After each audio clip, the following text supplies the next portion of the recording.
After many years of white racism and oppression here in Africa, some elites grew up in the society. These were educated and well-informed individuals, individuals that studied in Germany, France, UK, Britain, every part of European country mainly, came back from whichever country they might have gone to and told the white men, we need our country back. We don't need you to rule us any longer. We are now well educated. We are well now informed to rule ourselves. And they told the black man, they told the African student, they said, we can now rule ourselves. We can now organize ourselves. We can now be just there for ourselves. We can now be rich ourselves, just like the white men were. They produced a very favorable condition for these black men. God answered that prayer in 1957, even though Liberia got their independence earlier on. But the most significant independence that Africa witnessed is the one of Ghana. There was a 3-day ceremony, and every single African country celebrated.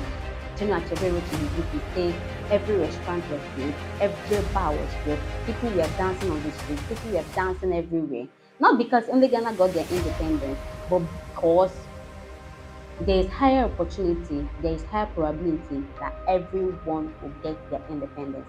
And that was actually true because Nigeria got their independence in 1960, South Africa got their independence in 1961, Rwanda got their independence in 1962, Burundi, Guinea, Gabon, every single country now in Africa have their independence. But the question we really want to ask is, have these elites, these leaders, been able to fulfill the promise they made to the African citizens? Have they been able to fulfill the promise they made to the white men to say, oh, we can actually protect ourselves, we can do all those things you do for us, we can now do it for ourselves? And how exactly do the African society, to the African countries, find a balance? How do you strike a balance? This is what we're going to be discussing today on Reinvent. It's only a powerful that.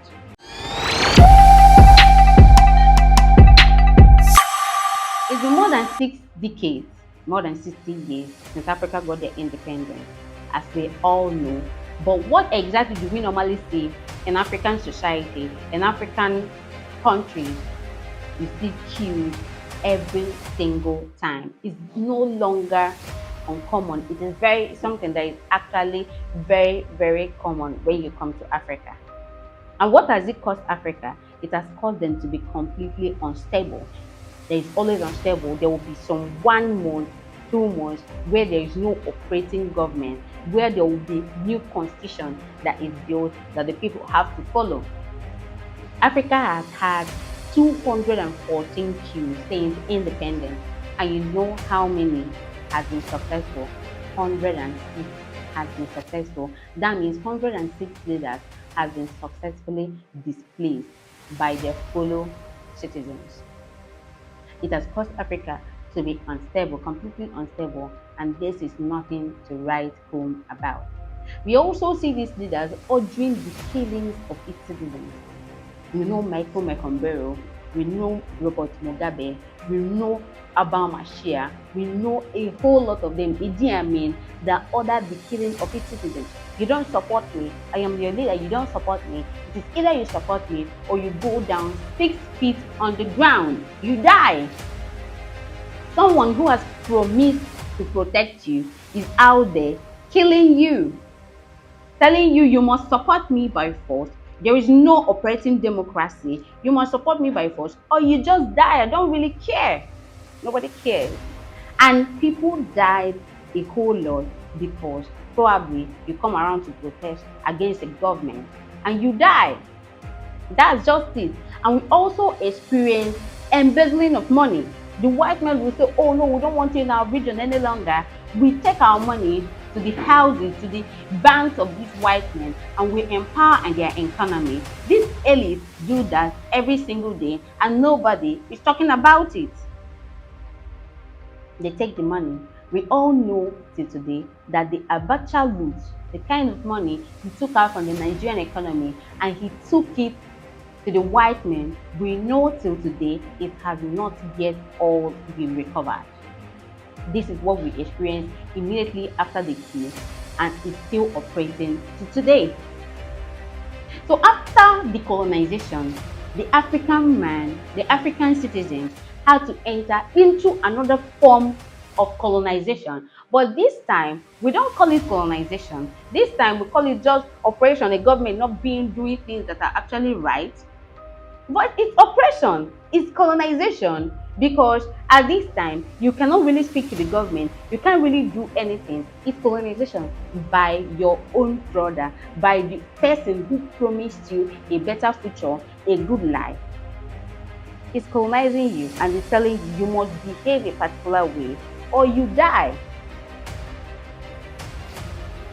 And I was really very angry when I read through all the things till I came around a comment that Julius Nyerere, a man standing up so tall, said one word. He said, condemning the white racism and oppression here in Africa, and at the same time, nobody is saying anything and ignoring, nobody is criticizing the black men that are doing the same thing that the white men did. Nobody is criticizing it in the African economy. Nobody is criticizing in the African society. Nobody is saying a word, probably because they were very, very afraid, because probably you must come around and say, and you will be killed. This is not to denigrate Africa. This is not to make a fool of a beautiful continent that God blessed with 30% of the world's natural resources. 70% of the renewable energy we have in the world, you can find it here in Africa. 70% of the individuals living in Africa is less than the age of 30. Some people say 35, of course. This is a very beautiful continent. I only want to make some points that we really need to admit, and that is that our leaders failed. And another one is that Africa is not yet in unity. If Africa is in unity, if Africa is not blocking itself, if countries are not blocking itself here in Africa, Africa will have a very good and operating African Union.